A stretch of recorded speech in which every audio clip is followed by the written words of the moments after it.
Psychedelics. When you think of psychedelics, do you think of this? Or do you think of an amazing investment opportunity into a sector that is really taking off? I'm Biko Konstantinos, and that's what we're going to talk about today.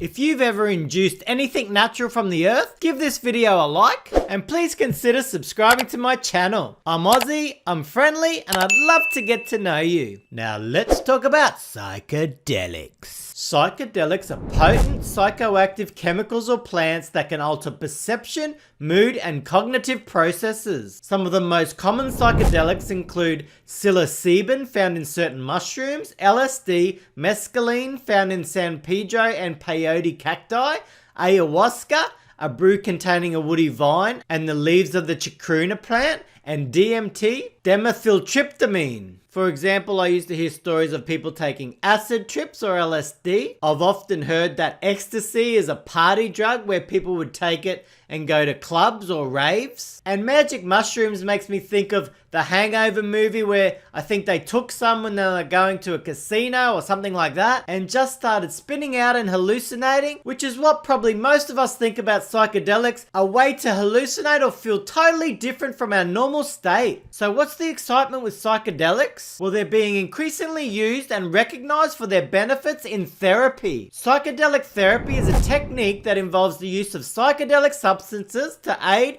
the therapeutic process. Hallucinogenic substances have been used in holistic medicine and for spiritual practices by various cultures for thousands of years. Trouble is, most psychedelics are illegal. However, that's starting to change. Researchers have gotten permission to use psychedelics in a trial to treat various conditions, and the results have actually been astounding. Psychedelics appear to have potential mood benefits that may be helpful in the treatment of depression. A 2016 randomized double-blind controlled trial found that psilocybin or mushrooms treatment led to significant reductions in anxiety and depression in patients undergoing cancer treatment. Early research showed strong evidence that LSD could help in the recovery from substance use conditions. Some more recent evidence also supports the idea that psychedelic therapy holds promise as an addiction treatment. And research also suggests that MDMA assisted psychotherapy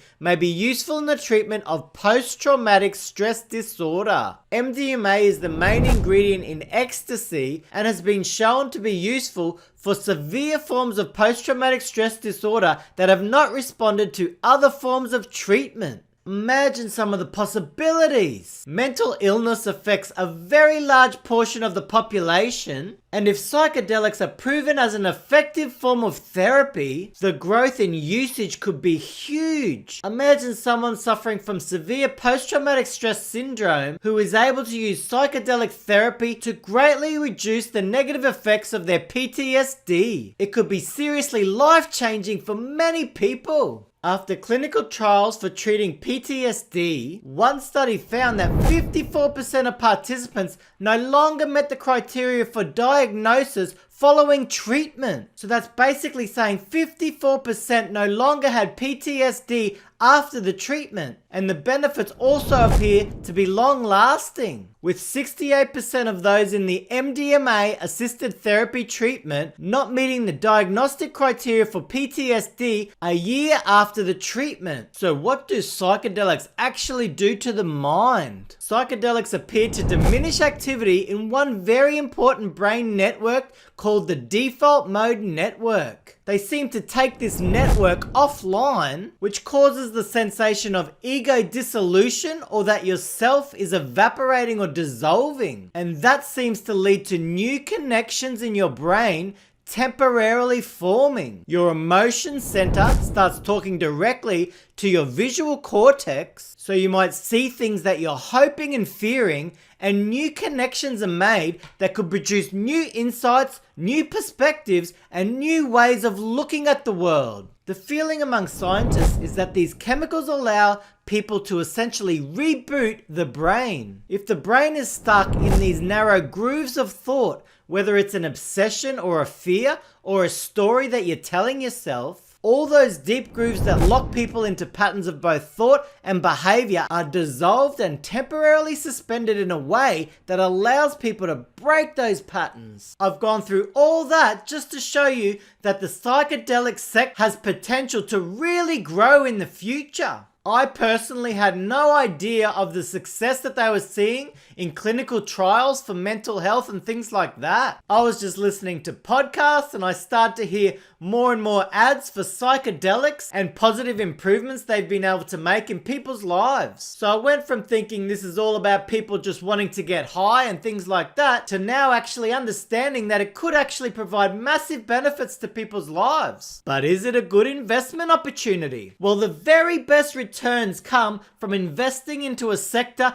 before it starts really booming. Some recent booms include medicinal marijuana, lithium, and even the entire crypto sector. If you got into any of those sectors early, then the rewards can be out of this world if you sell at or near the peak. But there's always a risk getting into a sector trying to anticipate if it's going to boom. And that's why emerging sectors can be high risk, high reward. So if we are interested in investing into the psychedelic sector, how would we go about it? The most practical way to invest in this sector would be via stocks involved in psychedelics. According to this article from JAMA Psychiatry, many psychedelic medicine companies have conducted initial public offerings. This is where they issue shares that can be purchased by the public on the stock market. When this article was written in January 2022, there are more than 50 publicly traded companies related to the development or administration of psychedelic-like drugs in the United States, and 3 of those companies are valued at more than $1 billion. JAMA goes on to say that the market for psychedelic substances is projected to grow from $2 billion in 2020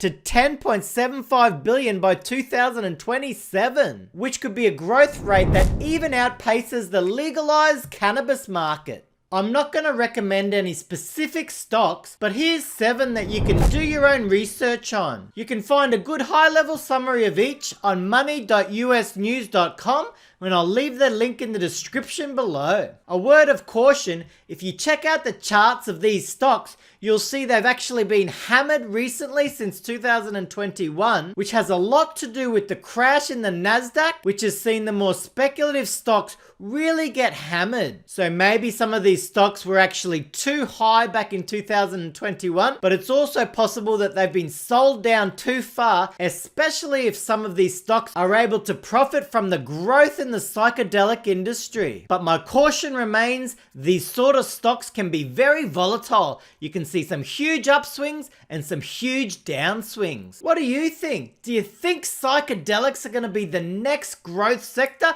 or the next boom?